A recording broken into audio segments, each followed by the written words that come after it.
and you're going to fail, and you're going to fail, and you're going to fail, and then you're going to win. And that's life. Life without those challenges, it's just existence.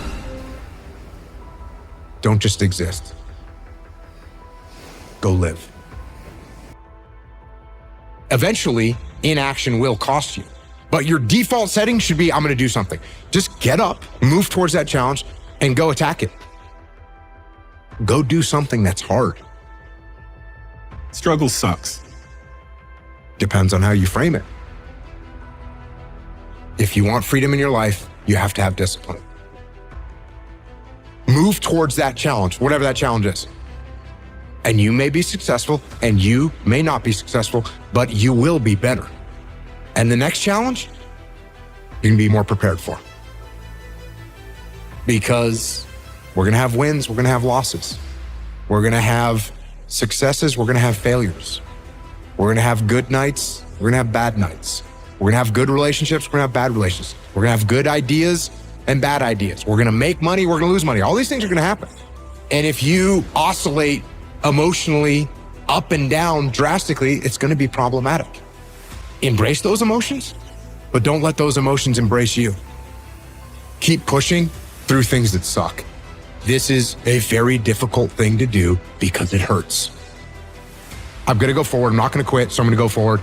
Bring it on. When you talk to people that went to SEAL training that didn't make it, most of the time, it's some reason. There's a medical reason. There's a family problem. There's very few people that look at you and say, oh, I quit because it sucked, which is what happens to the vast majority of people. The vast majority of people that don't make it through SEAL training, they didn't make it through because they quit. Your excuses will destroy you and take everything that you ever wanted from you if you let them. When your excuses make you feel a little bit better about the fact that you didn't execute on what you needed to execute on, then they can make you feel better, but they're not helping you. They're not helping you at all. This went wrong, this failed, didn't accomplish this, and it's not the fault of my boss, it's not the fault of my girlfriend, it's not the fault of my parents, it's not the fault of the weather, it's my fault. And I'm gonna take ownership of it and I'm gonna fix it. That's what extreme ownership is. Because when you look around at your life and you look around at your job and your financial situation and your relationship and your physical health, and when you look at all those things and all the problems that you may have with those things, and you say, the reason I have all those problems is because of me, that can hurt. That can sting. And a lot of times our ego rejects that and makes excuses and lies. And then we don't have to change anything. And then nothing changes. When the excuses all go away and people can actually confront the fact that this is all because of me, it hurts, but is also unbelievably empowering. Because the more discipline you have in your life, the more freedom you will end up with. So if you lack the discipline to exercise and eat healthy, you will end up being a slave to disease. If you lack the discipline to work hard, save your money, you will end up a slave to finances. If you lack the discipline to manage your time correctly, you will end up with no free time. If you have self-discipline, if you have the discipline to save your money and work hard and invest your money properly, if you have the discipline to manage your time correctly and not waste a bunch of time, if you have the discipline to exercise and eat healthy, you will end up with freedom.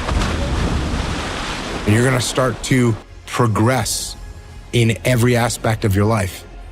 And you'll see that if you have that kind of discipline right now, you're gonna end up with freedom. If you have discipline, you will attain freedom. Go try and accomplish something that's hard. You may win, you may lose, you may succeed, you may fail. I'll tell you what, you'll be better. And if you don't have that kind of discipline, and you don't work hard and you don't exercise and you don't apply yourself, you're gonna end up shackled. So if you're in the woods and you don't know where to go, start walking. You gotta start walking because the perspective's not gonna change.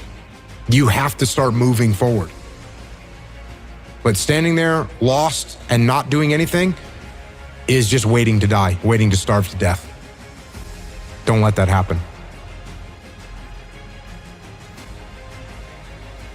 I think it's really important because as men, we get conflicting messages about emotion and how to express it and what that looks like. And there's a lot of men struggling right now. Every human faces challenges and you don't know what they've been through.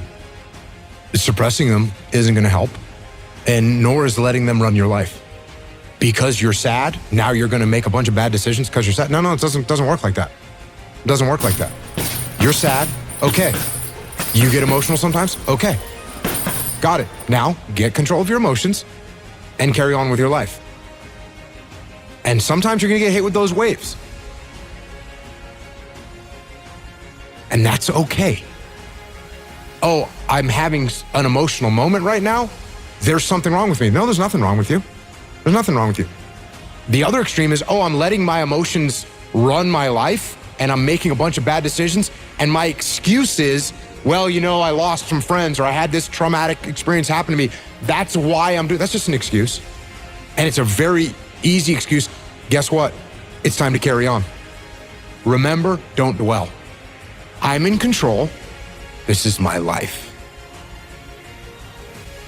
If you are in the problem, you won't see the solution to the problem. Take a step back, detach from the chaos, detach from the mayhem, detach from your emotions, detach from your ego, and be able to assess the best way to execute. That is the job of a leader. If you take any trait of a human being and you take it to an extreme, masculine or feminine or otherwise, you take it to an extreme, it's going to be a problem. Is it good to have no emotions whatsoever? No, that's called a sociopath. Is it good to let your emotions run your life and make your decisions based on your emotions? No, that's not good either.